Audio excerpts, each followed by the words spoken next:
Assalamualaikum warahmatullahi wabarakatuh. Perkenalkan, nama saya Tessa Purwanti dari semester 3C akan melanjutkan review materi pada bab 4.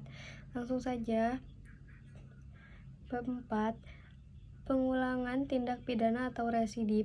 Pengertian residip: seseorang yang melakukan tindak pidana dan telah dijatuhi hukuman pidana dengan suatu putusan atau vonis dari hakim yang telah mempunyai kekuatan hukum tetap atau incre van geestet, kemudian melakukan lagi suatu tindak pidana. Jadi hampir sama dengan concursus realis, yaitu melakukan lebih dari satu tindak pidana. Perbedaannya adalah dalam residip telah ada putusan atau vonis hakim yang mempunyai kekuatan hukum tetap yang berupa pemidanaan terhadap tindak pidana sebelumnya, sedangkan dalam concursus belum ada putusan atau vonis dari hakim. Residip adalah alasan untuk pemberatan pidana. B. Pembagian pengulangan atau residip. Yang pertama, residip umum atau allgemeines residip, yaitu semua pengulangan terhadap jenis tindak pidana apapun dan dilakukan dalam waktu kapan saja. Pengulangan merupakan alasan pemberatan, jadi tidak disyaratkan jenis tindak pidana yang dilakukan maupun tenggang waktu pengulangan. Dengan demikian, tidak dikenal daluarsa atau residip. Atau pengulangan jenis umum ini tidak dikenal dalam KUHP. Yang kedua, residip khusus atau special style residip. Tidak semua jenis pengulangan merupakan alasan pemberatan pidana, hanya dikenakan terhadap pengulangan yang dilakukan terhadap jenis tindak pidana tertentu dan dilakukan dalam tenggang waktu tertentu. Jenis residip inilah yang dikenal KUHP.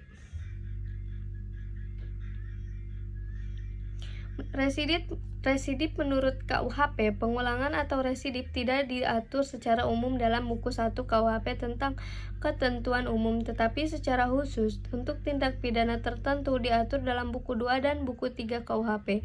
Selain itu, KUHP juga mensyaratkan tenggang waktu pengulangan tindak pidana tertentu. Dengan demikian, KUHP menganut sistem residip khusus. Artinya pemberatan pidana hanya dikenakan pada pengulangan jenis-jenis tindak pidana tertentu saja dan dilakukan pada tenggang waktu tertentu. Selanjutnya, residip untuk tindak pidana dapat berlaku untuk kejahatan maupun untuk pelanggaran, yaitu yang pertama, residip kejahatan. Dengan dianutnya residip khusus, maka residip kejahatan menurut KUHP adalah kejahatan-kejahatan tertentu yang dibedakan dalam residip kejahatan-kejahatan tertentu sejenis yang diatur secara tersebar dalam buku 2 KUHP, yaitu dalam pasal 137 ayat 2, 144 ayat 2, 155 ayat 2, 157 ayat 2, 161 ayat 2, 163 ayat 2, 208 ayat 2, 216 ayat 3, 303 bis ayat 2, 321 ayat 2, dan 393 ayat 2. Dalam residip kejahatan sejenis hanya ada 11 jenis kejahatan yang merupakan alasan pemberatan pidana. Syarat-syarat residip adalah kejahatan yang diulang harus sama atau sejenis dengan kejahatan terdahulu. Antara kejahatan yang terdahulu dan kejahatan yang diulang harus sudah ada keputusan hakim yang berupa pemidanaan yang mempunyai kekuatan hukum yang pasti dan tetap.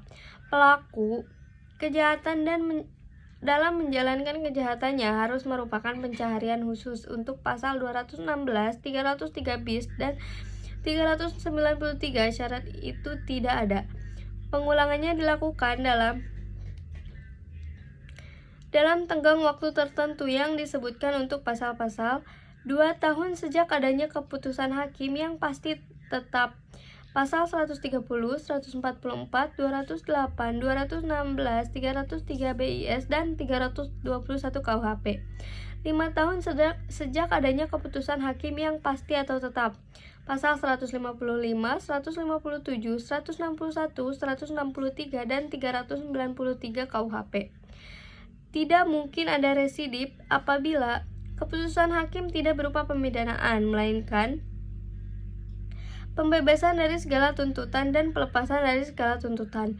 Keputusan atau vonis hakim masih dapat berubah dengan adanya upaya-upaya hukum yang berlaku, yaitu banding dan kasasi. Keputusan hakim yang berupa penetapan atau basiking, misalnya keputusan yang menyatakan tidak berwenangnya hakim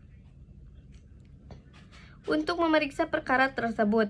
Keputusan tentang tidak diterimanya tuntutan jaksa karena terdakwa tidak melakukan kesalahan. Selanjutnya, tidak diterimanya perkara karena penuntutan sudah daluarsa.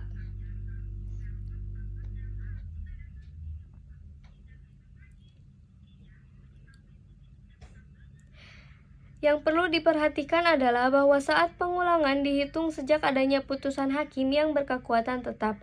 Jadi, tidak disyaratkan apakah jenis pidana yang dijatuhkan oleh hakim sebelumnya dan juga tidak disyarat apakah pidana yang dijatuhkan itu adalah dilakukan atau belum baik untuk sebagian atau seluruhnya.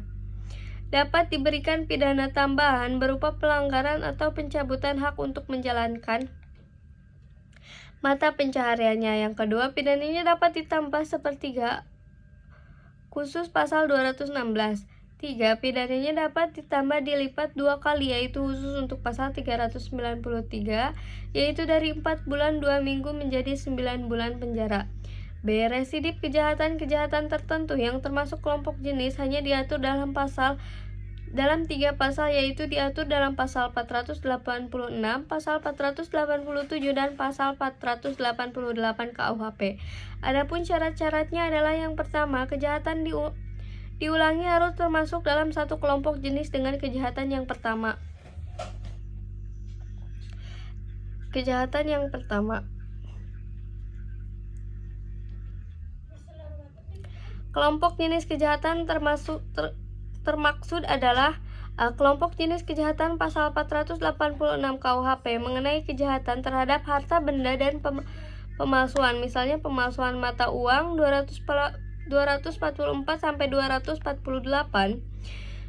pemalsuan surat 263 sampai 264, pencurian 262 sampai 265, penggelapan, penipuan, kejahatan jabatan 415, 417, 425, penadahan 480 sampai 481. B. Kelompok jenis kejahatan pasal 487 KUHP mengenai kejahatan terhadap orang, misalnya penyerangan atau makar terhadap kepala negara, pembunuhan, penganiayaan, dan lain sebagainya.